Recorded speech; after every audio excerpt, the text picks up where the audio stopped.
Hello everyone.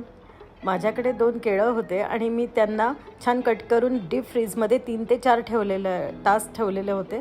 आता हे fridge झालेले केळं मी मिक्सरच्या जारमध्ये घेते आहे. त्याच्यात 2 चमचे कोको पावडर टाकलेली आहे, 1/4 कप मिल्क पावडर टाकलेली आहे, आपली छान दुधावरची ताजी ताजी साय जी असते ती टाकलेली आहे, खजूर म्हणजे डेट्स तुम्हाला आवडेल तसं गोड जसं पाहिजे तशा प्रकारे तेवढे टाकायचे आहेत आणि मिक्सरमध्ये आपण याला फिरवून घेऊया.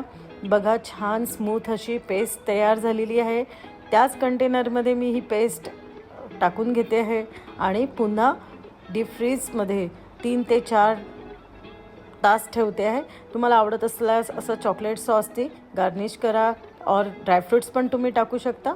आणि बघा 3 ते 4 तासानंतर आपलं आईस्क्रीम तयार झालेलं आहे. वा वा वा, छान असं स्मूथ आईस्क्रीम तयार झालेलं आहे आणि छान क्रीमी पण आहे. तुम्ही बघू शकता आईस क्रिस्टल्स पण नाही आहे, इझिली स्कूप झालेलं आहे.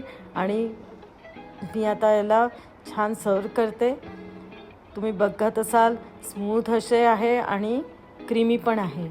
आता मार्केटमध्ये जायची गरजच नाही, घरीच तुम्ही फटाफट आपल्या आवडीप्रमाणे चॉकलेट आईस्क्रीम करू शकता. नक्की करून पहा. आवडत असल्यास तुम्ही याच्यावर पुन्हा चॉकलेट सॉसनी गार्निश करू शकता और ड्रायफ्रूट्स पण टाकू शकता. जसं तुम्हाला हवं तसं तुम्ही सर्व करा किंवा चॉकलेटचे पीसेस कट करूनही टाकू शकता. बघा कसं छान असं सॉफ्ट आईस्क्रीम आपलं तयार झालेलं आहे. आईस क्रिस्टल नाही आहे आणि शुगर नाही आहे. डायबेटिक लोकांनाही ही चालू शकतं कारण खजूर आहे. करून पहा. बाय.